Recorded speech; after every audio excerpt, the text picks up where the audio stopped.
രേണുവും കിച്ചുവും സ്ഥിതിയുമായിട്ടുള്ള പല പ്രശ്നങ്ങളും ഇപ്പോൾ സമൂഹ മാധ്യമങ്ങൾ വളരെ ശ്രദ്ധ നേടുകയാണ്. പല കാര്യങ്ങളും മറന്നു പോകുന്നു എന്നൊക്കെ പറഞ്ഞ രേണു തൊട്ടടുത്ത ദിവസം വളരെയധികം എനർജറ്റിക് ആയിട്ട് കിച്ചുവിനെതിരെ അത്രയും ശബ്ദമുയർത്തി ദേഷ്യപ്പെടുകയും ഒക്കെ ചെയ്തപ്പോൾ രേണുവിന്റെ ഇതൊരു അർബുദ നാടകമാണ് എന്നാണ് പലരും കമന്റ് ചെയ്തത്. കാശ് തട്ടാനുള്ള പുതിയ അടവ്, അതുവഴി രേണുവിന് കുറെ കാശ് കിട്ടും. നേരത്തെ തന്നെ രേണു പറഞ്ഞിട്ടുണ്ട് സബ്സ്ക്രിപ്ഷൻ വഴി ഏകദേശം 2.5 ലക്ഷം രൂപയാണ് കിട്ടിയിട്ടുണ്ടായിരുന്നതെന്ന്. അല്ലാതെ രേണുവിന് യഥാർത്ഥത്തിൽ ഇങ്ങനെ ഒരു അസുഖമുണ്ടോ എന്ന് ചോദിച്ചുകൊണ്ട് പലരും വിമർശിച്ചുകൊണ്ട് രംഗത്തെത്തി.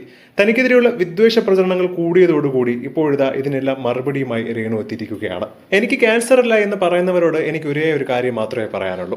അതെ, എന്റെ മനസ്സിന് ക്യാൻസർ ഇല്ല, പക്ഷെ ശരീരം, നിങ്ങളുടെ കുത്തുവാക്കുകളെക്കാൾ വലിയ ക്യാൻസർ അല്ല എന്റെ ശരീരത്തിൽ പിടിച്ചിരിക്കുന്നത്. മാത്രമല്ല തലയിൽ തലയൊടിയതിനു ശേഷം തലയിൽ നിന്നും കൊഴിഞ്ഞു വരുന്ന മുടികളെല്ലാം രേണു ക്യാമറയ്ക്ക് മുന്നിൽ കാണിക്കുന്നുമുണ്ട്. ഇതൊക്കെ കണ്ടിട്ടും നിങ്ങൾക്ക് ഞാൻ കാണിക്കുന്നതൊക്കെ നാടകമാണെന്ന് കരുതിയിരുന്നെങ്കിൽ തനിക്ക് ഒന്നും തന്നെ പറയാനില്ല. എന്നിരുന്നാലും എന്തൊക്കെ രോഗമുണ്ടായാലും ക്യാൻസർ ഉണ്ടായാലും സബ്സ്ക്രിപ്ഷൻ വീഡിയോ വഴി കാശുണ്ടാക്കുന്ന ആ ഒരു നിലപാട് രേണു അവസാനിപ്പിക്കേണ്ടതാണെന്നും, നല്ല രീതിയിൽ എത്രയോ പേർ മാന്യമായി ഇവിടെ ജീവിക്കുന്നുണ്ട്, രേണുവിനെ അത് കിച്ചു പറഞ്ഞു കൊടുത്തിട്ടും രേണു അനുസരിച്ചില്ല എന്നൊക്കെ ഇപ്പോഴും ഒരുപാട് പേർ വിമർശിക്കുന്നുണ്ട്. എന്താണ് ഇതിനെക്കുറിച്ചുള്ള നിങ്ങളുടെ അഭിപ്രായം എന്ന് താഴെ മറക്കാതെ കമന്റ് ചെയ്യുക.